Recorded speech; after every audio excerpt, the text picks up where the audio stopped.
A grabar, ¿ves? Eso sí le pasa a uno. Bueno, entonces estamos grabando. Hoy estamos viernes 20 de agosto y esta es la segunda clase ah, del curso de Historia de la Matemática. Y esta materia no viene precisamente de un libro en particular, sino que es una recopilación de un montón de materiales, demasiados como para listar. Pero pueden encontrar pedacitos de cada cosa y vamos a hablar, o sea, sobre numericidad y sistemas de numeración. Vamos a pasar de una manera casi maratónica el día de hoy, pero eso no quiere decir que no vayamos a repasar algunas cosas. La primera parte de numericidad es, no vamos eh, no vamos a verla tanto después porque eso tiene que ver más con cuestiones cognitivas, no tanto con cuestiones históricas. Pero los sistemas de numeración en su momento quizá vamos a mencionarlos o a mencionar algunas de las cosas que se presentan. Y la primera pregunta que nosotros tenemos es si los humanos somos homo mathematicus en el sentido de ¿será o no será que los conceptos matemáticos, por lo menos los más básicos, son intrínsecos a la condición humana? Eh, ¿Alguien tiene alguna opinión al respecto? O sea, ¿a eso se refiere usted con que si ya el ser humano nace con conocimiento matemático establecido, sin tener que formalizarlo? No, no, no, no, no. Por ejemplo, una de las cosas que sí se considera es que el lenguaje, por ejemplo, sí es algo intrínseco al ser humano. ¿Por qué?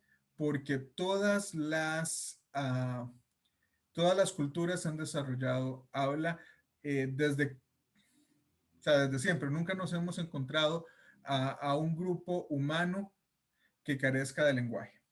Entonces, ahí quiere decir que la capacidad cognitiva de crear lenguaje es una cualidad innata del ser humano, pero eso no quiere decir que uno nace hablando un idioma, no, uno lo aprende. O sea, por eso creo que todos nosotros nacimos, si no en Costa Rica, por lo menos en un país de habla hispana y por eso hablamos español. Y posiblemente fue la primera lengua que hablamos. Eh, es posible que quizá alguno de ustedes creciera en una situación bilingüe, donde empezaron a hablar dos idiomas a nivel nativo desde muy pequeños, y pues otros de nosotros hemos aprendido otros idiomas ya un poco más adultos. Entonces, esa capacidad, o sea, yo no nací sabiendo hablar español, yo aprendí a hablar español, pero asumimos que yo y cualquier ser humano, eh, por lo menos cualquier ser humano sin ningún tipo uh, de ay, se me fue la palabra, disability en inglés. Bueno, sin cualquier humano o la mayor parte de nosotros nacemos sabiendo, o sea, teniendo esa capacidad de lenguaje, la abrumante mayoría de los seres humanos. Eh, la pregunta acá es, si de la misma manera que nosotros nacemos con las capacidades y casi que el objetivo de crear lenguaje, si nosotros nacemos también con esas capacidades cognitivas innatas de poder hacer matemática, uh, ¿y a qué nivel? Y formulado sí, yo creo que sí. Entonces, porque uno puede hacer la misma analogía con el lenguaje, con, digamos, por ejemplo, el sistema de numeración que tenían los mayas o otras culturas antiguas. Entonces, yo creo que surge por medio de una necesidad, al igual que el lenguaje, y pues cosas de la matemática. Bueno. Yo estoy medio de acuerdo con Luis porque, digamos, yo opino que todos desde que nacemos tenemos las mismas capacidades, solamente que algunas se le explotan más que otras. Y además la matemática surgió de la necesidad bueno, lo que hablaron en la clase pasada, como de contar y de agrupar cosas y demás. Entonces siento como que mi idea va como con la de Luis, pero como con esa parte de que surge como una necesidad además.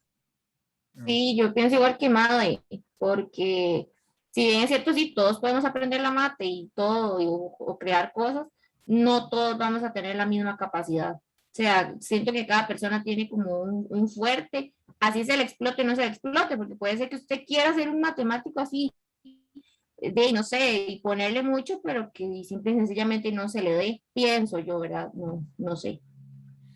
Ok. Bueno, vamos a ver primero qué sabemos nosotros o qué nos puede decir la evidencia que tenemos. Por cierto, ¿cómo definen ustedes historia? Nosotros, la clase pasada pasamos un buen rato hablando sobre el concepto de qué es la matemática y llegamos a esta conclusión o a esta definición que la matemática es la ciencia que estudia las estructuras abstractas. Eh, pero, ¿qué entienden ustedes por historia, dado que este curso se llama Historia de la Matemática? No sería como más bien la ciencia que estudia o expone, no sé, como los acontecimientos que han sucedido. Eh, o- Hasta cierto punto podríamos decir que sí, pero ¿cómo los estudia? ¿De qué manera? ¿Qué diferencia, por ejemplo, no sé, bueno, hay una película más moderna, pero quizá eh, ustedes sean muy jovencillos para haber crecido con Indiana Jones? Entonces, ¿cuál es la diferencia entre la historia y la arqueología, por ejemplo? O puesto de otra manera, ¿qué diferencia a la historia de la prehistoria?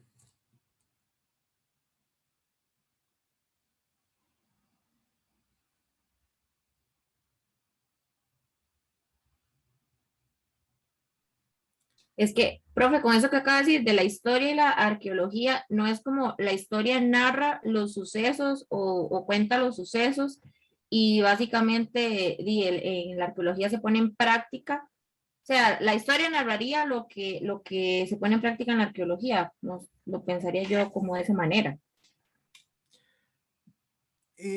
No, no exactamente, porque hay estudios arqueológicos ah, de grupos humanos bastante antiguos. O sea, tengamos en cuenta una cosa, nosotros depende de cómo, o sea, depende de en qué momento consideremos que el ser humano es ser humano. Nuestra especie lleva en el planeta mm, entre 200 y 400 mil años. 200.000 y 400.000 años, más o menos. Y hay estudios arqueológicos de grupos de seres humanos, esencialmente, quizá no tan antiguos como 400.000 años, pero más de 100.000 años. O sea, sí se han hecho estudios, excavaciones de sitios donde se puede deducir que estas personas vivieron y se puede narrar ciertas cosas sobre la vida de estas personas basado en los objetos y en la condición de los objetos que se encuentran alrededor de ellos o incluso cuando pensamos en antropología biológica y cosas así, el estado de los restos mismos de estas personas.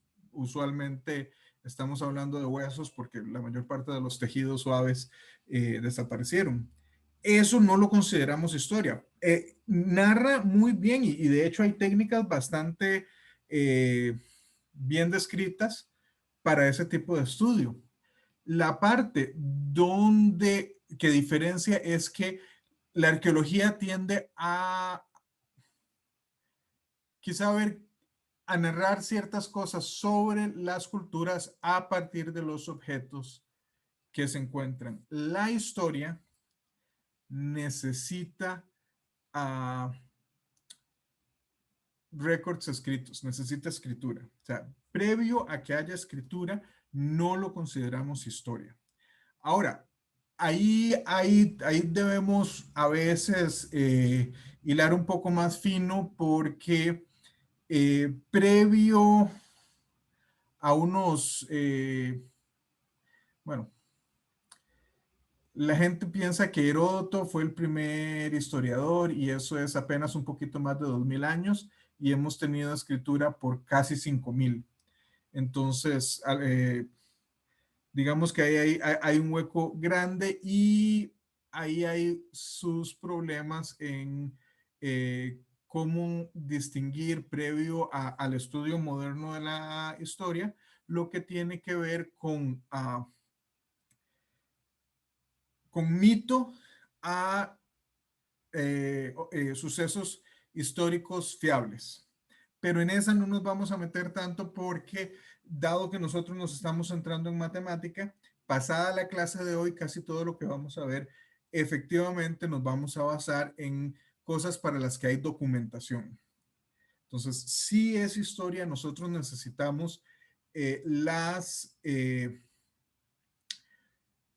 nosotros necesitamos los sucesos narrados por las personas que lo vivieron o por personas en el entorno en ese momento. Ahora, eso no quiere decir que esas historias sean la historia, sino que la historia es esencialmente lo que esa misma generación y generaciones posteriores interpretan y reinterpretan sobre esas narraciones, pero se requiere ese récord escrito.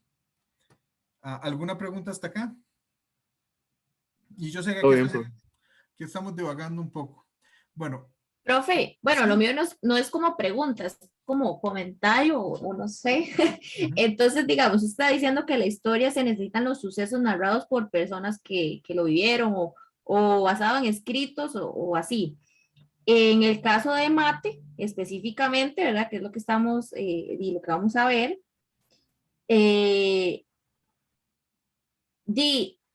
La historia entonces puede que sea verdad o puede que sea mentira, porque ¿quién me garantiza que lo que está en un escrito sea cierto? O que eso lo narró una persona que realmente lo vivió. O sea, pudo haberlo escrito cualquier persona, ¿no? Ahora, cuando hablamos que lo vivió, estamos hablando de que hay documentos de la época o de una época dentro de lo que se denomina memoria viviente. O sea, por ejemplo, ninguno de nosotros vivió la Segunda Guerra Mundial. Creo que, o sea, yo soy bastante joven o sea, yo nací en los 80, mientras que la Guerra Mundial fue a finales de los 30 y principios de los 40. Pero es un evento que todavía está dentro de la memoria viva. Es decir, todavía muchos de nosotros conocimos a alguna gente que ya no está y que vivió durante esa época. Incluso si no estaban en el lugar del conflicto, pues por lo menos pueden narrarnos de qué sucedía en el lugar en el que vivían en esos momentos durante ese tiempo. O o incluso hay personas vivas el día de hoy. De hecho, creo que todavía hay combatientes de la Segunda Guerra Mundial que estaban vivos. De hecho, yo recuerdo que quizás unos 15 años fue que murió el último combatiente del que se sabía que había participado en la Primera Guerra Mundial, que era un señor australiano. Entonces, como les digo, estos sucesos no necesariamente son cosas que nosotros hayamos vivido nosotros mismos. Sin embargo, sí son sucesos de los que tenemos, o sea, quizá nuestra narrativa al respecto no sea una narrativa de primera mano, sino de segunda, pero nosotros tenemos acceso a la narración de primera mano, aunque sea de manera oral. Ahora usted dice, ¿qué sucede? Puede que esas historias no sean ciertas. Ahí de hecho, eso es una de las partes más importantes de la historia, que es la interpretación. Es en qué momento, o sea, ¿cómo puedo yo asegurarme que lo que me están diciendo, o sea, que no me están metiendo gato por liebre? Que no me están diciendo eh, una cosa que es completamente irreal. Y eso, de hecho, en casi cualquier ciencia social, tiene su problema. ¿Por qué? Porque en general los seres humanos tendemos a ser, querámoslo o no, narradores poco fiables, en el sentido de que usualmente, a veces al propósito, a veces ni siquiera es que nos lo proponemos, pero narramos las cosas de una manera en la que nuestro punto de vista sea favorecido. A veces puede ser de que uno quede en un mejor estatus que la otra persona. No sé si eso responde a su pregunta. ¿Fabiola? Bueno, Es que tengo el internet un poco pegado, profe, de hecho se me quedó pegado, entonces de ahí no escuché como el final. bueno, Escuché todo hasta el final, me quedé pegada aquí. ok, entonces lo vemos lo ve en el video después y cualquier cosa um, puede preguntarlo en la próxima clase. Ok, muchas gracias.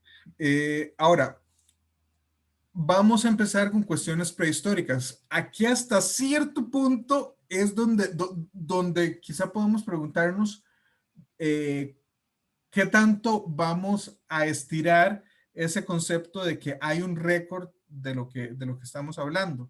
Porque lo que tenemos acá se conoce como el hueso de Lebombo.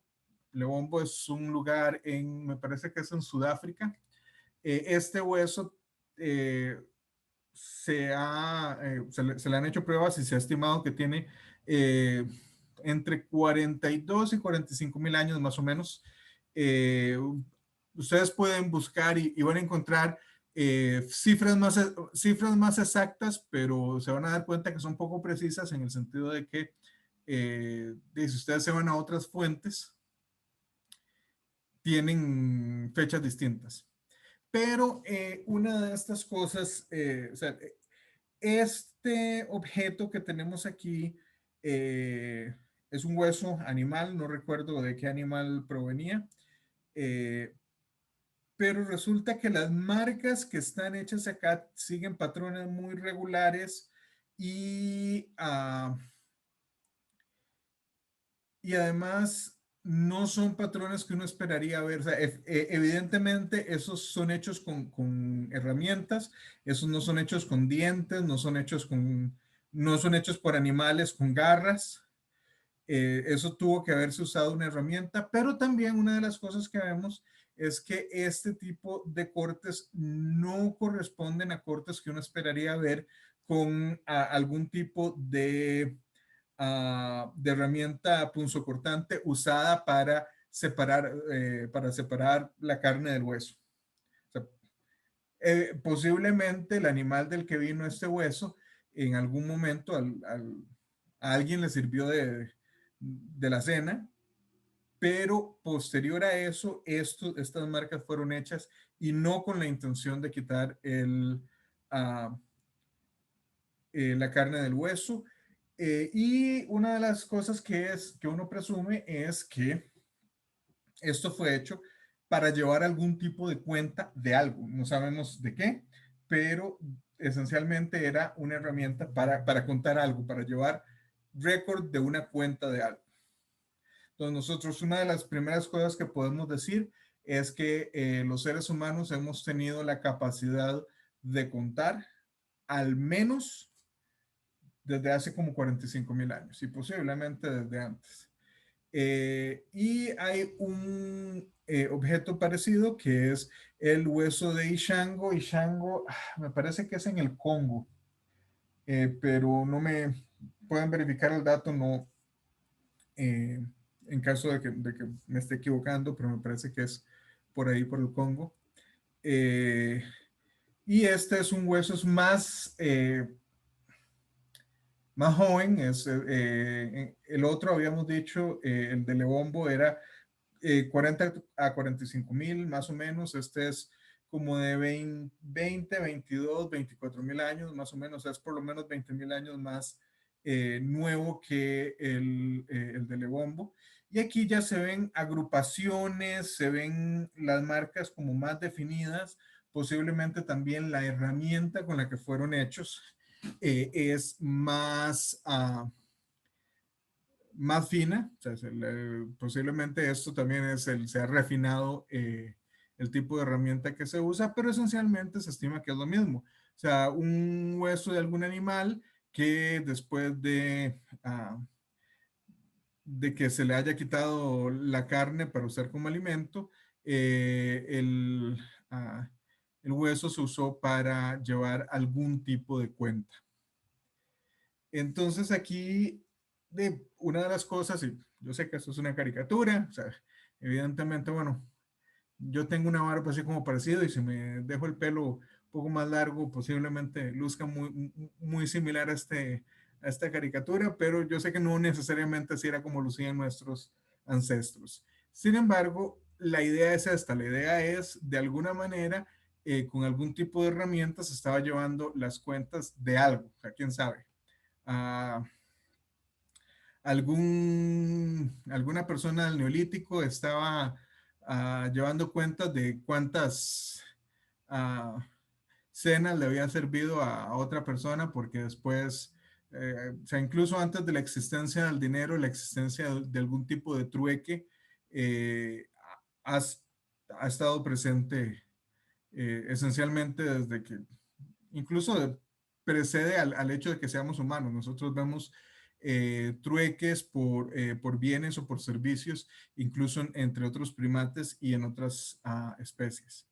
Pero, ¿qué quiere decir esto? Esto quiere decir que sabemos que nuestros antepasados contaron, o sea, y por contaron es 1, 2, 3, 4, 20, o sea, no sabemos necesariamente cómo lo representaban verbalmente, pero tenían el concepto del numeral y tenían el concepto de números específicos. Y una de las preguntas es el concepto, o sea, ¿está el concepto de número especificado en todas las culturas? La respuesta es no, no siempre. Resulta que no todas las culturas tienen numerales, al menos no tienen numerales en su idioma. Esta es una fotografía de un grupo étnico en Oceanía, me parece que es justamente propiamente en Australia, los Warlpiri. Y una de las cosas interesantes sobre esta lengua, y en realidad no es la única lengua que tiene esta característica, es el hecho de que usted no, o sea, si usted le pregunta a un señor o una señora Warlpiri que no haya tenido contacto fuera de su cultura, ¿cuántos hijos tiene? Le puede decir a Luis, María, Juan, Susana y Diego, pero no le puede decir tengo 5. No, le puede enunciar los nombres de los 5, pero no le puede decir que tiene 5 hijos. Y resulta que, o sea, eso, ¿qué es lo que sucede? Los Warlpiri tienen una lengua que se denomina una lengua 1, 2, muchos. Muchas lenguas alrededor del mundo, usualmente de grupos principalmente cazadores y recolectores, no tienen numericidad en su lengua. Tienen un cierto grado, o al menos durante mucho tiempo se pensó que tenían un cierto grado de numericidad, en el sentido de que ellos podían contar, o sea, si era una persona, sí, te podían decir que era una persona, te podían decir que había una pareja, o sea, 2 personas o 2 objetos, pero más que eso no te pueden decir, o sea, más que eso son muchos. ¿Y cuántos muchos? De ahí muchos. O sea, en realidad, para, para sus necesidades sociales, no tienen, no necesitaron, no requirieron inventar palabras para 3, 4, 5, 28, no sé, 250. No necesitaron ese tipo de vocablos. Nuevamente, no es la única, es una de las más estudiadas, el Warpiri, pero no es el único caso. Hay casos hasta donde sé, no hay casos estudiados en Europa y en Asia. No estoy muy seguro de Asia, pero por lo menos estoy seguro que en Europa no hay lenguas documentadas que tengan esta capacidad, o sea, esta curiosidad de que usualmente tienen números, o sea, tienen muy, muy, muy pocas palabras para números y por encima de eso son muchos. Profe, Sí, bueno, no sé si esto tal vez lo sepa o no. Entonces, en esta cultura, no existen los centros educativos, o si existirán, porque si no, ¿qué les enseñan ahí? Porque si no saben contar, ¿verdad? Y esas cosas, me llama la atención de qué les enseñarán, si es que existe. es que estas culturas tienden a ser, ahora, estos estilos de vida, lastimosamente, bueno, no sé si lastimosamente no, pero siento yo que hay mucha cultura que se pierde cuando ciertos modos de vida cambian mucho, pero es este estilo de vida que es un estilo de vida cazador-recolector, un estilo de vida generalmente nómada o seminómada, es decir, de gente que no necesariamente está en un lugar específico, sino que el grupo social migra constantemente, está en declive. O sea, muchas de estas culturas simplemente se han asimilado a otras culturas que nosotros veríamos como más modernas o al menos que se parecen más a como vivimos nosotros. Y hasta donde entiendo, ¿no? Estas culturas no necesariamente tienen, o sea, hay una cierta transmisión de conocimiento intergeneracional, eh, pero no se parece tanto a la educación formal que conocemos nosotros, sino más como el conocimiento que pasa de padres a hijos o el conocimiento que pasa de aprendiz, o sea, de experto a aprendiz, el, nosotros estamos muy acostumbrados ahora a centros de formación, pero por mucho tiempo los gremios eran esencialmente esto. Usted iba y conseguía a alguien bajo el quien ser aprendiz y esa persona le enseñaba un cierto oficio eh, mientras usted estaba trabajando. Entonces es este tipo de cosas. Ellos aprenden con los padres de qué tipo de vegetación se pueden alimentar y de cuál no, de cómo encontrar, qué sé yo, ciertos tipos de alimentos, de cómo buscar agua, las cuestiones que ellos necesitan en su entorno social, pero no necesariamente lo que nosotros consideramos importante: aprender a leer, a escribir, a contar un poco de historia general y de historia local. Posiblemente, bueno, las historias usualmente van a ser parte historia, parte mito de la gente que en algún momento hay un cuentacuentos y la gente escucha, pero no, como les digo, son cosas completamente informales y que responden a las necesidades de esas personas en su entorno. ¿Responde eso a su pregunta? Sí, profe. Sí, sí, básicamente dice, son culturas nomás que para tal vez sobrevivir, al final se unen a otras culturas y pierden sus,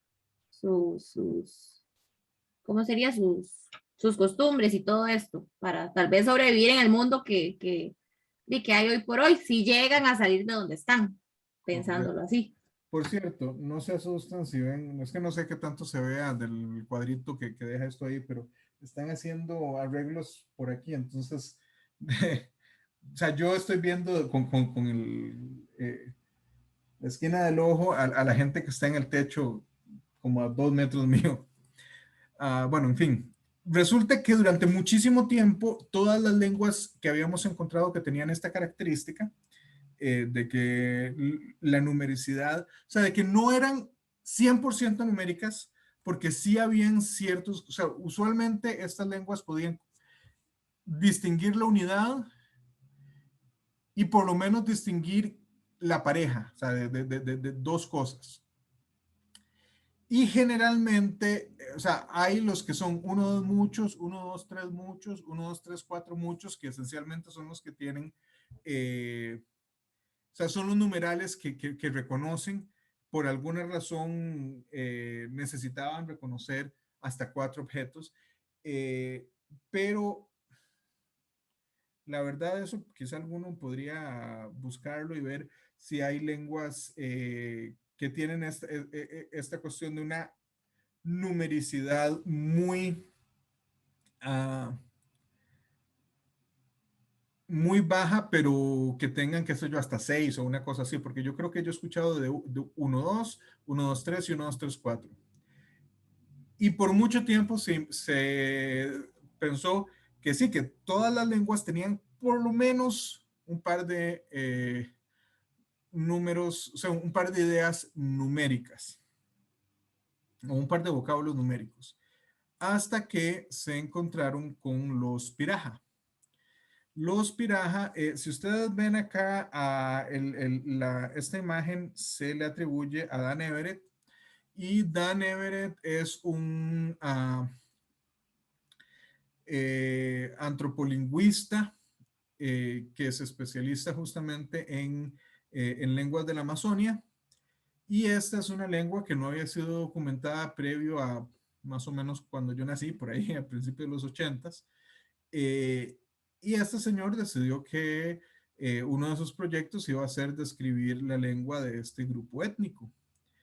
Y aquí no nos vamos a meter en cuestiones de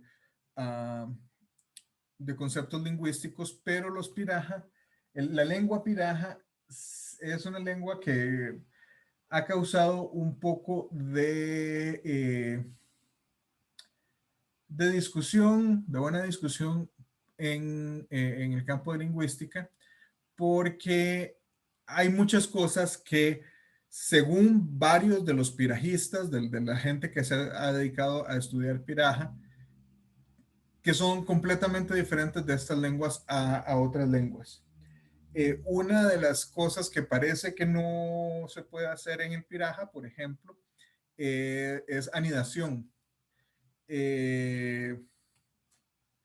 Por ejemplo, el hecho de que uno diga,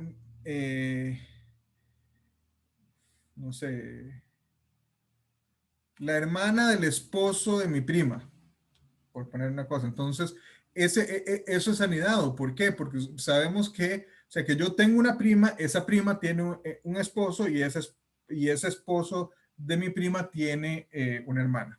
Y de esa persona, de la hermana, es de la que estamos hablando.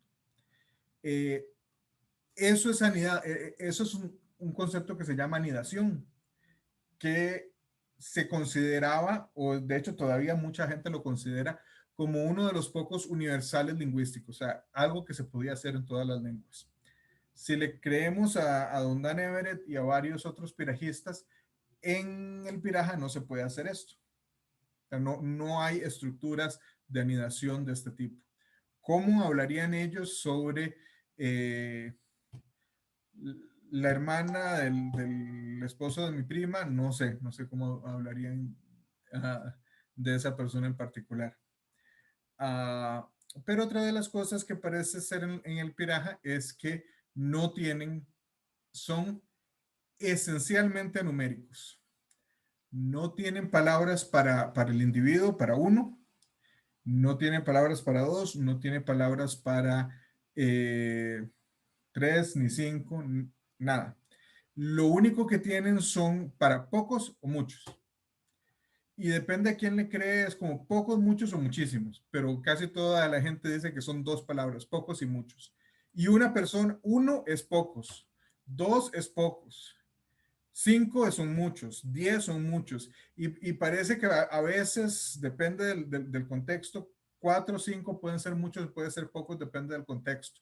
Entonces, no hay, o sea, estas palabras que tienen, que evidentemente separan a cantidades numéricas, a pocos de muchos, el límite de cuándo deja de ser pocos y empieza a ser muchos, parece que anda por ahí de los 5, 4, quizás 6, pero no hay un límite definido. Entonces, nuevamente es posible que en el contexto en el que ellos viven o en el que solían vivir, no, no requirieran eso. Ahora les hago una pregunta sobre los Walpiri que vimos hace un momento y los Piraja que estamos viendo en estos momentos. ¿Ustedes creen que estas personas carecen de las capacidades cognitivas para usar números?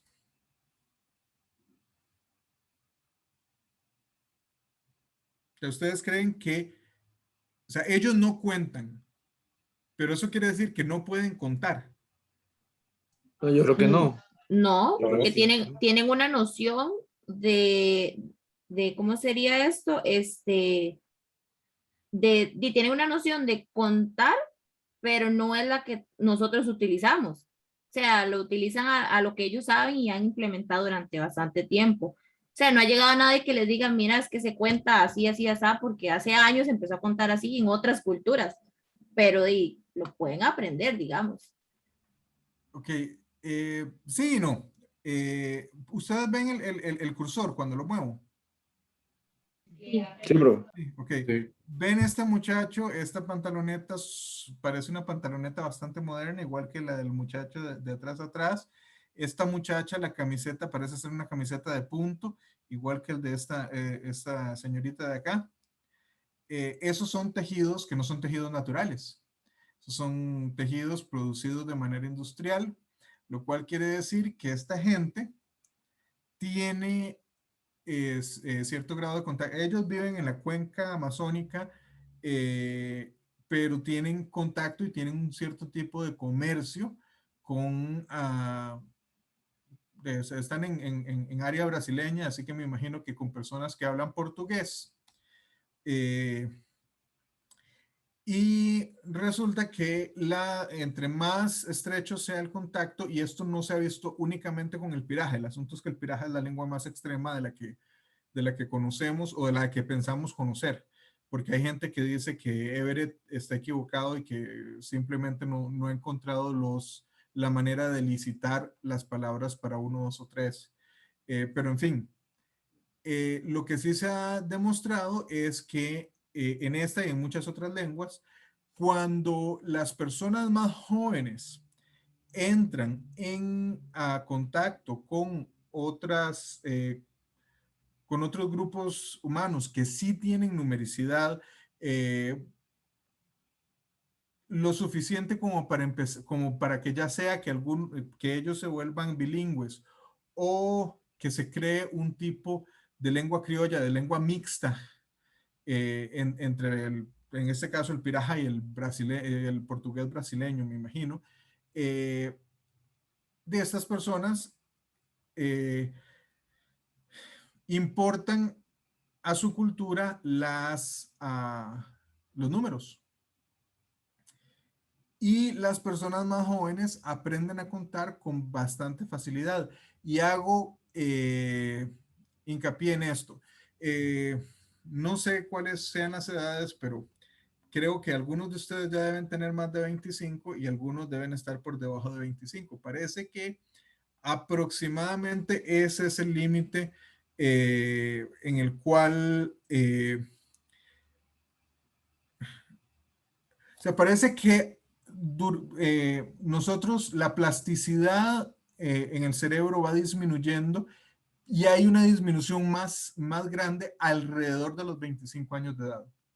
¿Eso qué quiere decir? Que gente más vieja que eso no desarrolló la capacidad cognitiva para trabajar con números, y desarrollarla posterior a eso le va a ser mucho más difícil, y entre más viejo se haga, casi que imposible. Ahora, la ventaja es que de 25 tampoco es tan joven. O sea, sí, o sea, 25 es muy joven, pero me refiero, cuando usted ve que en muchas de estas culturas no es una gran cantidad de la gente que llega a más de 50, 60 años, pues 25 es para ellos lo que 40, 45 es para nosotros. Es más o menos la mitad de la esperanza de vida. Ahora, ¿qué podemos decir de otros seres? O sea, nosotros vimos que en los seres humanos sí hay el concepto de número, y evidentemente, como acabamos de decir, incluso si en la lengua no está el número per se, ah, se puede adquirir la noción de número hasta cierta edad. Pero, ¿qué podemos hablar sobre otros seres vivientes? ¿Qué podemos decir, por ejemplo, en este caso de los bonobos?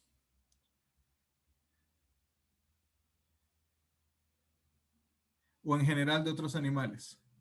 La verdad, yo nunca había pensado como en que otras personas, o sea, otra cosa que no fueran los humanos tuviese un sistema de numeración.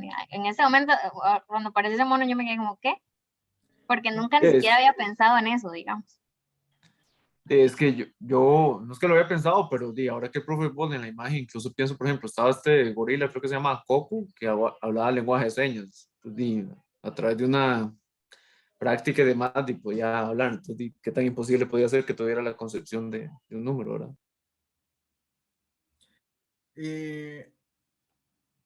Bueno, Pero es que, ¿cómo hace uno para saber si tienen la noción o no? Porque, digamos, yo veo ese mono y pienso cuando un mono, no sé, agarra esos videos, no sé, creo que son ciertos, con comida, entonces empiezan a agarrar así como el montón de comida. ¿Cómo sabe uno si tiene la noción de que está agarrando mucho o poco, digamos? No lo puede expresar, entonces. Y yo, un caso que yo vi un video, por ejemplo, tal vez, ¿verdad? Asociando con números, por ejemplo, una perrita que había parido debajo de un piso, y entonces la perrita estaba como pidiendo ayuda para que sacaran los perritos. Entonces la gente pensaba que ya había terminado de bueno, la gente ya sacar de los perritos, pero todavía ella seguía. Entonces yo suponía como que ella sabía cuánta cantidad de perritos había tenido, entonces ya le faltaba más perritos. Entonces la gente comenzó siguiendo excavando y sacaron más los perros. Entonces tal vez sí. bueno, vamos a dejar el ejemplo de José para después, porque con perros vamos a hablar un poquito, pero bueno, primero les presento a los bonobos. Los bonobos son una especie muy interesante. Durante muchísimo tiempo fueron considerados, de hecho se les llamaba chimpancés enanos, porque comparado con la mayor parte de las especies de chimpancés, sí son un poco más pequeños. Pero resulta que cuando se les hicieron análisis genéticos, se dieron cuenta que eran, o sea, que aunque se parecen mucho, se parecen, o sea, físicamente, exteriormente, a la vista, son muy parecidos anatómicamente. Cuando nos fijamos en los genomas de esto, resulta que los bonobos están más cerca de nosotros, genéticamente hablando, de lo que están de los chimpancés, a pesar de que físicamente parecen, al menos desde el punto de vista nuestro, o al menos mío, yo veo esta fotografía sin contexto y yo pienso que es un chimpancé, no necesariamente un bonobo. Yo no sabría cómo separarlos. Bueno, resulta que con los bonobos ha habido y con los gorilas también, y con bastantes primates, ha habido estudios, y se entiende que tienen un concepto de numericidad muy limitado, pero sí lo tienen. En el sentido de que, por ejemplo, ciertas, o sea, incluso gráficamente, o sea, de que se les entrena y se les pone, ok, la ficha dice 3. Entonces ellos tienen que tomar 3 cualquier cosa. Digamos que tienen un grupo de canicas ahí, entonces agarran 3 canicas y si ponen 4 o si ponen 2, no, no se les da lo que sea, un banano, unas uvas, lo que sea que le guste al bonobo, pero si pega correctamente se le da eh, esta recompensa. Y con mucha frecuencia ellos ponen la cantidad correcta y esto va aumentando con el tiempo y va cambiando. Sí es muy limitado porque parece que pueden contar más que los dedos de sus manos. Ellos, al igual que nosotros, ellos tienen manos de 5 dedos. Pueden contar, parece que depende del individuo, entre 12 y 20. Y lo han visto porque no solo es numéricamente, porque parece que hay, o sea, que la gente en algún momento pensaron, bueno, cuentan hasta 9, pero el asunto es que se les estaba entrenando con tarjetitas en sistema decimal y pues nosotros tenemos de 0 al 9. Y cuando veían dos números, pues ellos no tienen este concepto que nosotros tenemos eh, uh, de notación posicional. Entonces no sabían, ponían 1 y no sé si se les había entrenado con el 0. Entonces lo que empezaron a hacer fue que ellos entrenarlos así, esencialmente siguiendo el mismo protocolo, pero donde las tarjetas, en vez de tener el símbolo, tenían una cierta cantidad de puntos. Incluso se hicieron experimentos donde los puntos no siempre estaban acomodados de la misma manera, o sea, que podían ser 5 y a veces esos 5 estaban como en las vértices de un pentágono, o podía ser como una cruz con 1 en el medio, o sea, como el 5 en la cara del 5 de un dado. Y resulta que ahí se dieron cuenta que podían contar más de 9, podían contar 10, 11, 12, y algunos, los Einstein entre los bonobos, podían contar como hasta 20. Y ahora hay una cosa, y ustedes pueden buscar, hay un video de Neil deGrasse Tyson, me imagino que saben quién es, que es muy interesante, que habla sobre el chimpancé, pero creo que es más acorde con el bonobo. O sea, la diferencia genética entre el bonobo y nosotros es una diferencia de menos de un 2%, es un 1 y resto por ciento del genoma de ellos, que es distinto al nuestro. Y en esa diferencia de un 1 y piquito por ciento, o sea, eso hace la diferencia entre arte, escritura, lectura, música, en el hecho de que nosotros tenemos telecomunicaciones satelitales, hemos mandado algunos congéneres a la luna y de vuelta. O sea, todo eso, toda esa capacidad cognitiva cabe en ese 1 y resto por ciento de, del genoma. Incluso si lo pensamos, alguien mencionó a Coco, el chimpancé que había aprendido, Gorila, que había aprendido lengua de señas y que podía hacer unas ciertas construcciones un poco gramaticales, pero entendibles. Entonces podía expresar algunas ideas muy básicas, pero sí podía expresar ideas. Aprender un poco de lengua de señas lo suficiente para expresar ideas bastante rudimentarias es algo que nosotros esperamos que pueda ser chiquito de 2 años. Entonces, los más brillantes entre los bonobos, desde nuestro punto de vista, en capacidades cognitivas intelectuales, tiene más o menos la capacidad que nosotros esperamos de un niño muy pequeño. Entonces, solo imaginémonos ¿qué sucedería con una especie que fuera un 1 y resto por ciento distintos de nosotros en la misma dirección en la que nosotros somos distintos de los bonobos? O sea, imagínate a esta persona de que, ay, él puede hacer física cuántica en su cabeza. Ay, sí, sí, sí, tal como Juancito aquí, que está apenas saliendo de pañales. O sea, es esa cantidad de diferencia cognitiva que es muy interesante. O sea, que imaginémonos solo lo que podría pasar. O sea, cuando encontremos o si encontramos una especie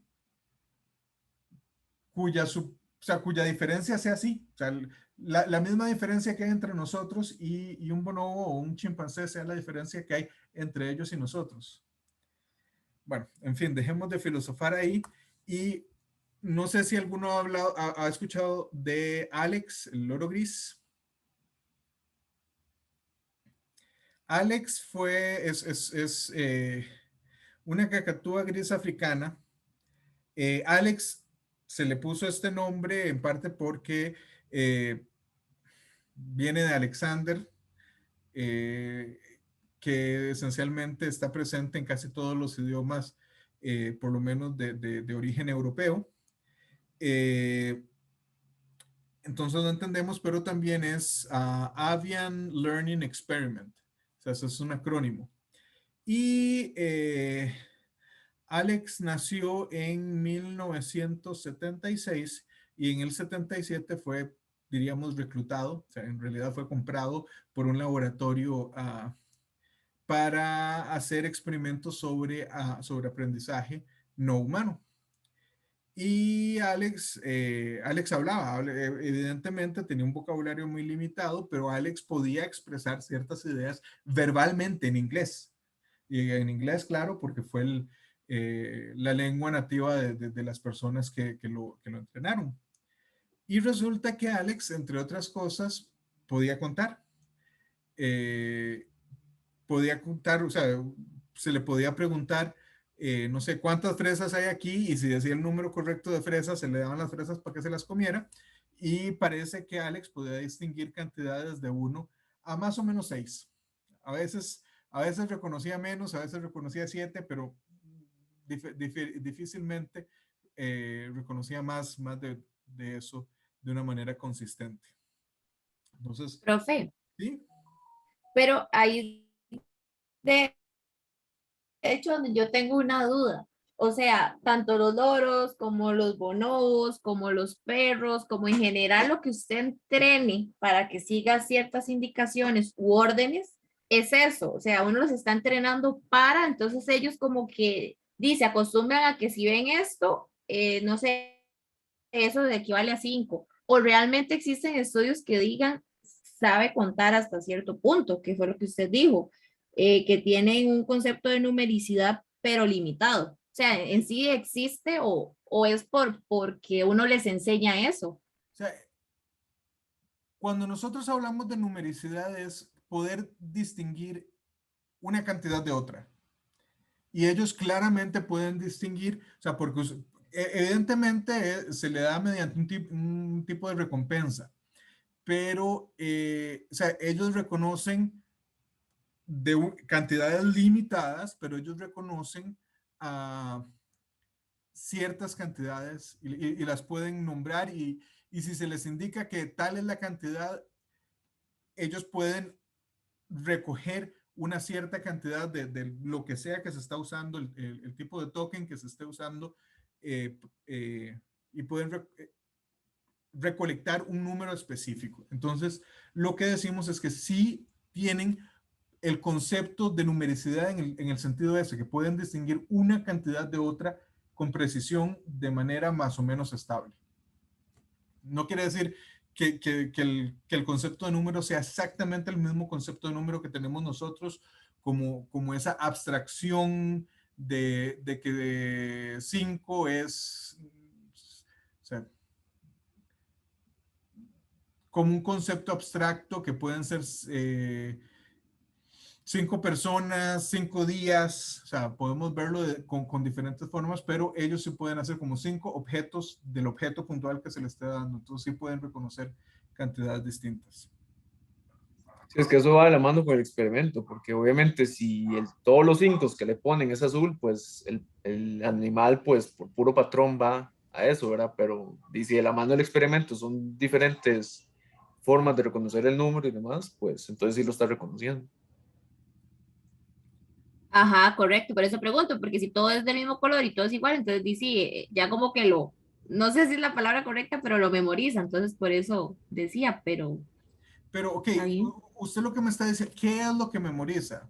O sea, lo que, lo que está es asociando un signo, un símbolo, a, posiblemente en una tarjeta que se le enseña, con una cantidad de cosas. Entonces, ¿cuál es la diferencia entre Ajá, que ajá. ellos memoricen que, que el símbolo que parece como el cuello de un ganso eh, corresponde a 2 y cuando usted memoriza, o sea, a 2 objetos y que ellos tienen que recoger exactamente 2 objetos, no 3, no uno? ¿Cuál es la diferencia entre eso y cuando uno dice, ok, hablemos de 2 y qué cosas tengo 2? Bueno, tengo 2 mouse aquí. Entonces, ¿cuál, o sea, ¿cuál es la No, sí, diferencia? digamos, es como decía Luis, que si parte del experimento es ponerle objetos distintos, ahí sí, yo digo, ahí sí sabe contar, porque está asociando el símbolo con su representación, por decirlo así. Pero si le ponen dos objetos iguales, el mismo color y todo, y usted le cambió ese objeto, uno azul y uno celeste, y ya ahí no logró identificarlo, entonces ahí donde yo decía, no sabe contar, porque es lo mismo, solo que de diferente color. Pero me imagino que va por ahí el experimento, que es lo que está diciendo Luis, que sí, al Sí, es que de cambiarle los hecho, objetos distintas formas y distintos colores, me imagino que igual lo reconoce. Que hay sí, es que de hecho 100, estaba hojeando información y el lorillo incluso decía que practicaba solo palabras y que también, digamos, como en un experimento, usted toma el rol de aprendiz y el modelo, ¿verdad? El profesor. Y dicen que el lorillo incluso hacía eso con otros animales. Entonces, él asumía el rol de enseñar también. Entonces, claro, entonces por eso le decían que era el Albert Einstein de los loros. Profe, pero yo creo que también nosotros, como nuestra capacidad de aprender números, también utilizamos la memorización, por recordar que el número 2, el símbolo del 2 es el 2 y que 2 significa que hay dos objetos, digamos. Es como la misma, sí, o sea, ¿qué se dice? La misma idea, no sé. yo estoy de acuerdo, para mí es el mismo concepto, no estoy diciendo que ellos tengan exactamente las mismas capacidades cognitivas ah, que nosotros tenemos. Pero también ellos no necesariamente los necesitaban en el momento en el que evolucionaron. Y con respecto a los experimentos, honestamente no me acuerdo con tanta precisión de cuáles eran los controles de cada experimento, pero sí hay muchos experimentos. Con Alex se hicieron cualquier cantidad, pero incluso hay con otros, con primates hay un montón y lo encuentran a, o sea, muchos de ellos tienen distintos controles, o sea, formas en las que hacen como, por ejemplo, eso, de que necesariamente si el 4 siempre es azul y el 5 siempre es rojo, están distinguiendo entre los signos o entre los colores. Entonces sí pueden hacer ese tipo de control para ver qué sucede si le presentan el 5 una vez rojo y otra vez verde y otra vez azul. Eh, bueno, hay otras especies y ahí sí viera que yo tengo problemas con esos estudios. Aquí tenemos dos especies, la ranita y una abeja, y han habido experimentos donde han llegado a deducir o a, ex, o a explicar ciertas cosas como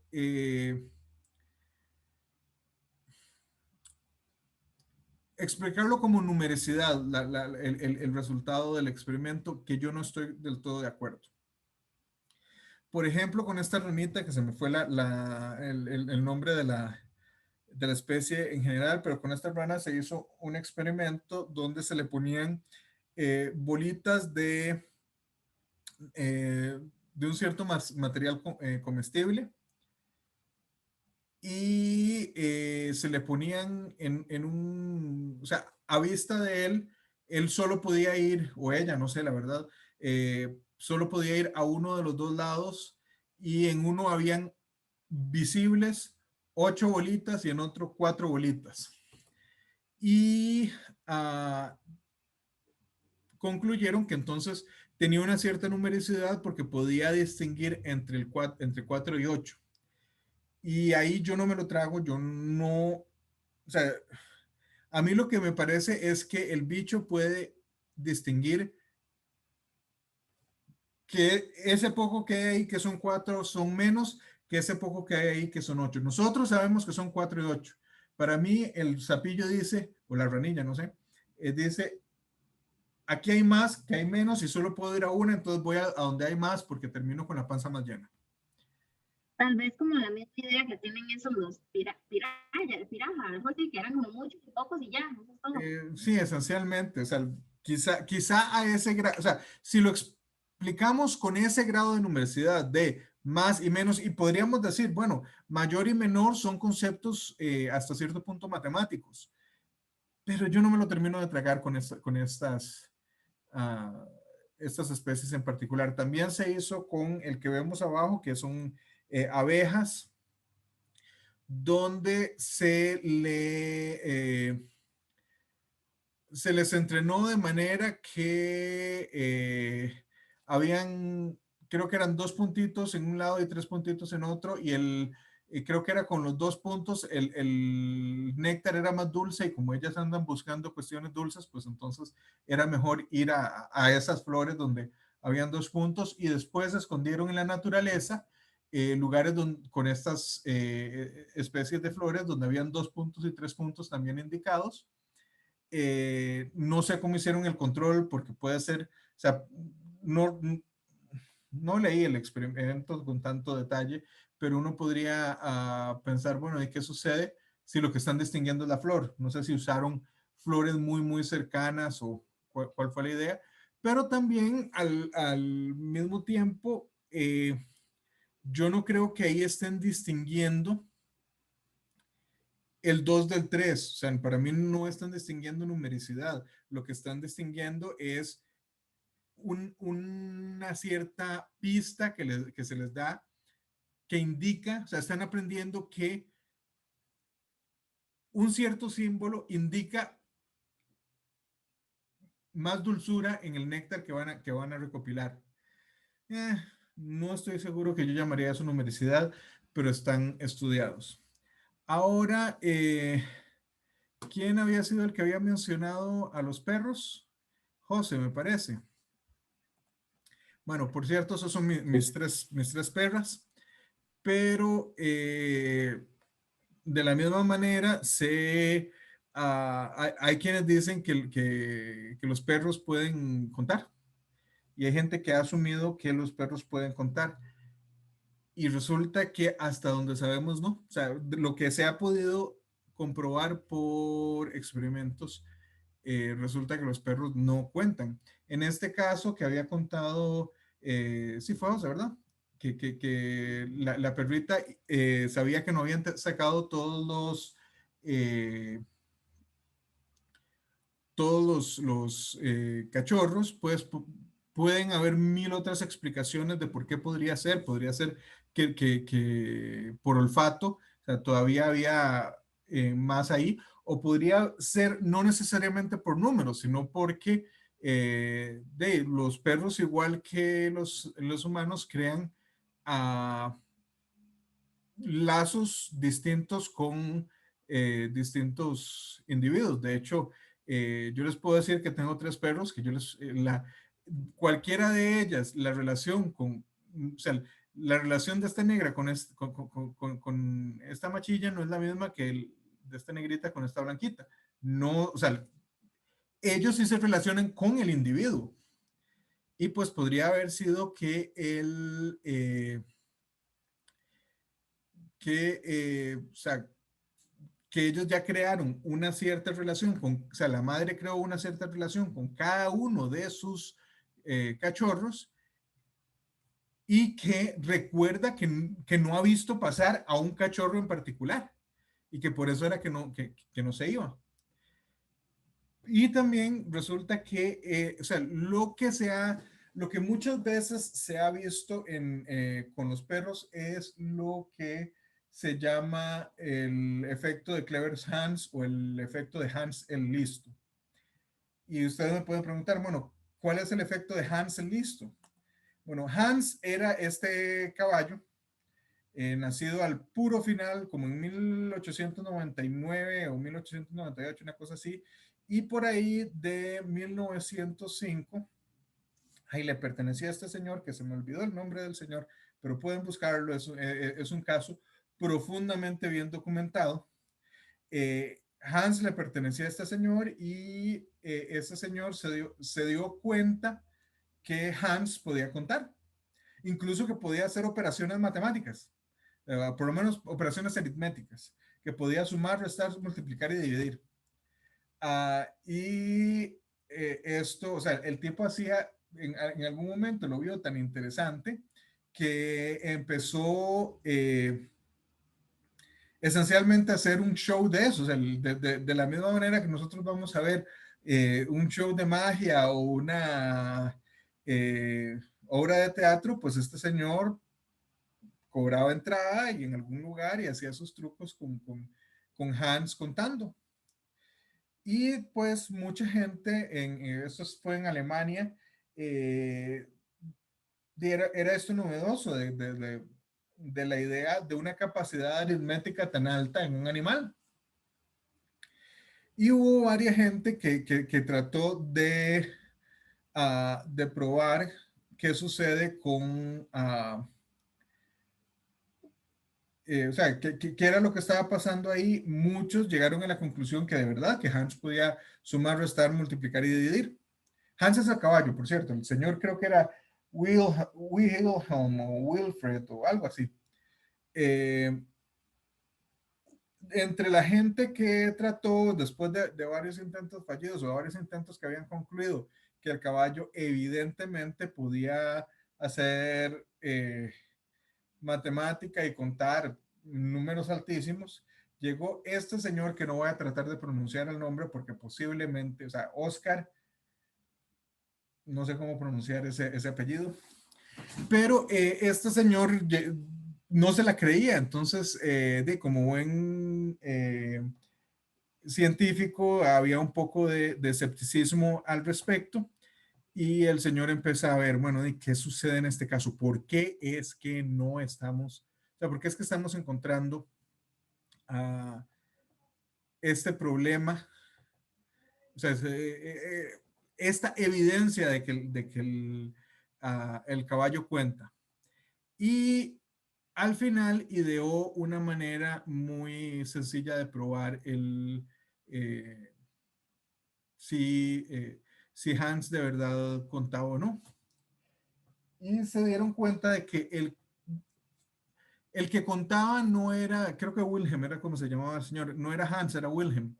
Y no era que Wilhelm estaba tratando de engañar a la gente, era que él de verdad pensaba que el otro podía contar.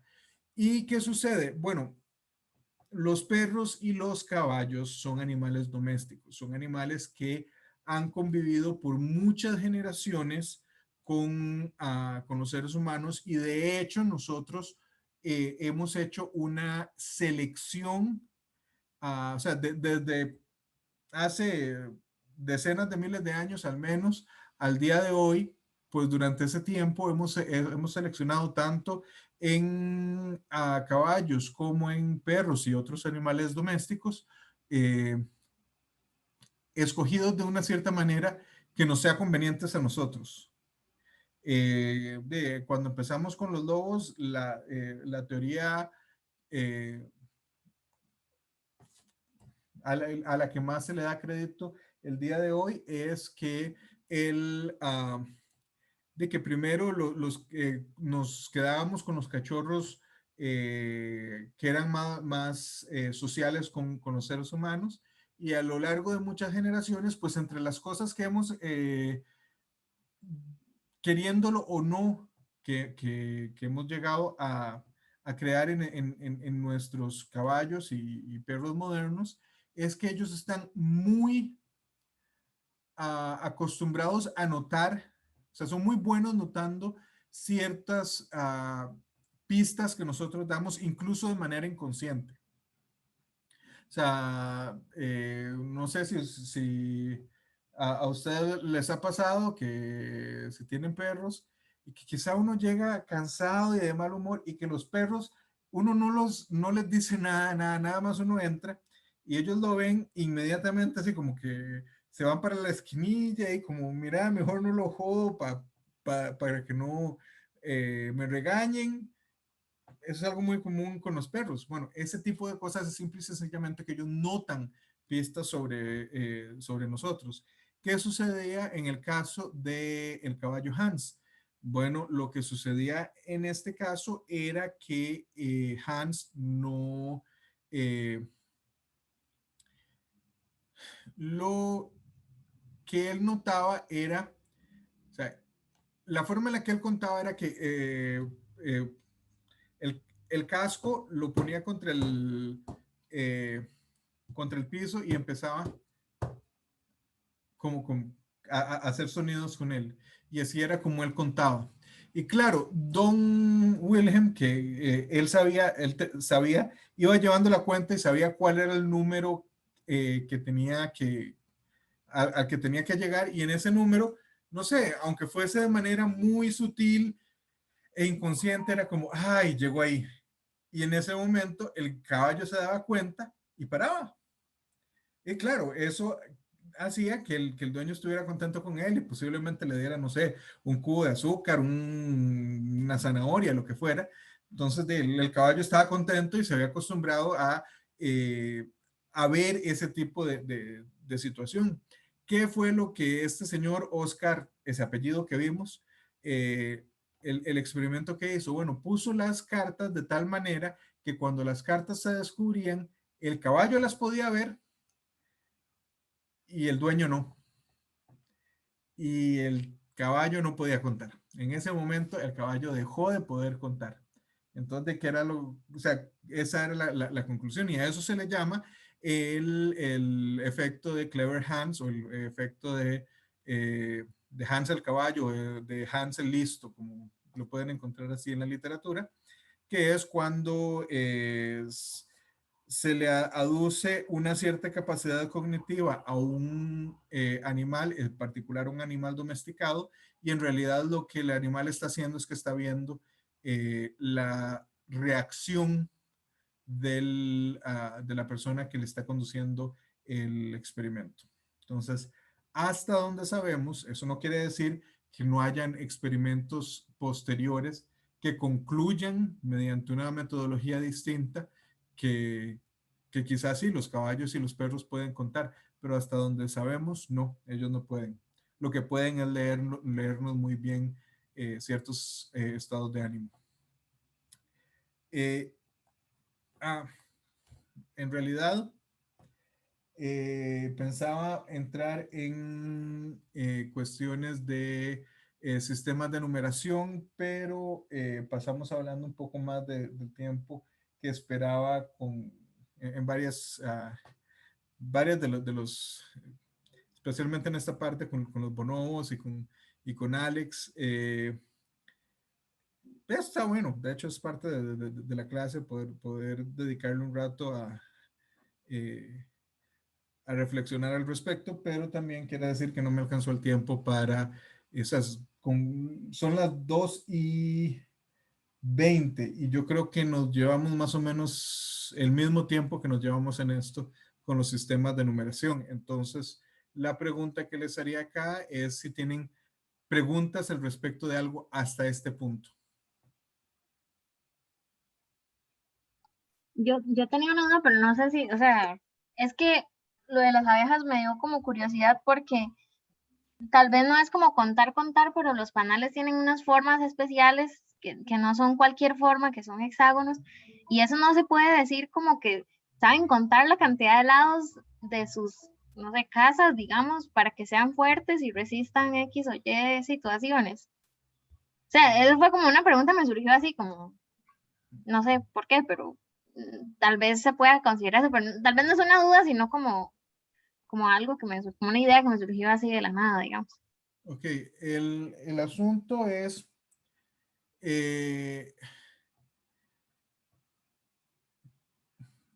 sobre los panales han habido montones de estudios y una de las cosas que uno encuentra es que si uno pone, o sea, si uno asume ciertas necesidades, resulta que esa es eh, la forma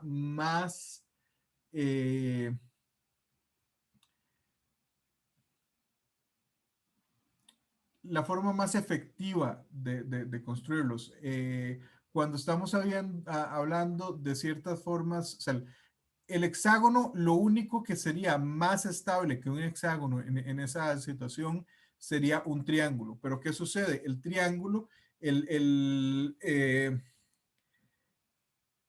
el incírculo, si lo vemos desde el punto de vista geométrico, el incírculo de un triángulo es mucho más pequeño, de un triángulo equilátero, es mucho más pequeño que el incírculo de un hexágono con el mismo perímetro o con el mismo excírculo. Incírculo, por cierto, es el círculo inscrito en la figura y el excírculo es el círculo en el cual la figura está inscrita. Si nosotros, o sea, si usted toma un triángulo y un hexágono inscritos en el mismo círculo y encuentra los incírculos de cada uno, claramente el incírculo del hexágono es mucho más grande. Eso quiere decir que las abejas pueden circular con mayor facilidad. Entonces, sí, desde un punto de vista ingenieril, es una cuestión uh, es una cuestión muy interesante, pero ¿qué tanto es que ellos sepan si están de verdad contando el consenso hasta donde entiendo? Y si alguien encuentra algo diferente, por favor tráigalo, sería muy interesante verlo, pero hasta donde entiendo el consenso es que eso es un poco más instintivo. O sea, es algo que hasta cierto punto ha sido codificado en los genes de ellos, de que la forma en la que hacen el panal es justamente hexagonal, y lastimosamente los seres humanos tendemos a hacer cosas así medio terribles con animales que estamos estudiando. Y hay un experimento que se hizo primero en arañas, y en arañas ha sido hecho mucho mejor sobre la construcción de las telas de araña, pero entiendo que también se ha hecho en abejas sobre la construcción. En el caso de las arañas, sobre la construcción de la tela de araña; en el caso de las abejas, sobre la construcción de los panales. Y primero es qué hacen las abejas si de manera instintiva, de manera normal, y qué hacen si de alguna manera se les administra algún psicotrópico. Y a veces estamos hablando de psicotrópicos pesados. O sea, posiblemente, me imagino, empezaron con cannabinol, o sea, con THC, marihuana, pero se les hizo con cocaína, con MDMA, Molly, no sé cómo se les llamará ahora, con un montón de psicotrópicos pesados, heroína y todo, y estos bichos han construido unas cosas completamente distintas. Entonces, una de las cosas que se estima es el hecho de que simple y sencillamente la química dentro de los pobres bichillos está tan alterada que no pueden, o sea, que por eso es que lo construyen distinto. Y no recuerdo cuál había sido el caso con las abejas, pero recuerdo que con con las arañas, o sea, era... Yo siento que es un poco cruel ese tipo de experimentos, pero los resultados, o sea, hasta cierto punto causaban risa, porque uno está acostumbrado a ver bueno, al menos por donde yo vivo, en los Altos en Coronado, hay montones de arañas y uno se encuentra estas arañas, estas telaraña grande, que siempre son como muy precisas.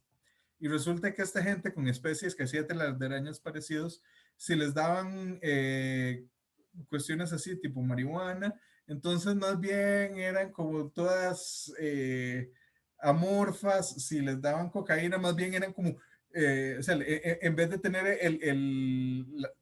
la diferenciación entre niveles consecutivos de un cierto rango, eran como, esencialmente los bichos estaban todos acelerados y hacían las telas de araña súper tupidas. Entonces, eh, pero en fin, la idea era esta, era el hecho de que este tipo de situaciones donde ellos construyen ya sea un lugar para habitar o una trampa para presa, parece que es muy instintivo, o sea, que es casi genético. Entonces no necesariamente se le atribuye a habilidades cognitivas per se. No sé si respondí a su pregunta, Madeline. Sí, sí, de hecho, bastante. Sí. Ok. ¿Alguna otra pregunta?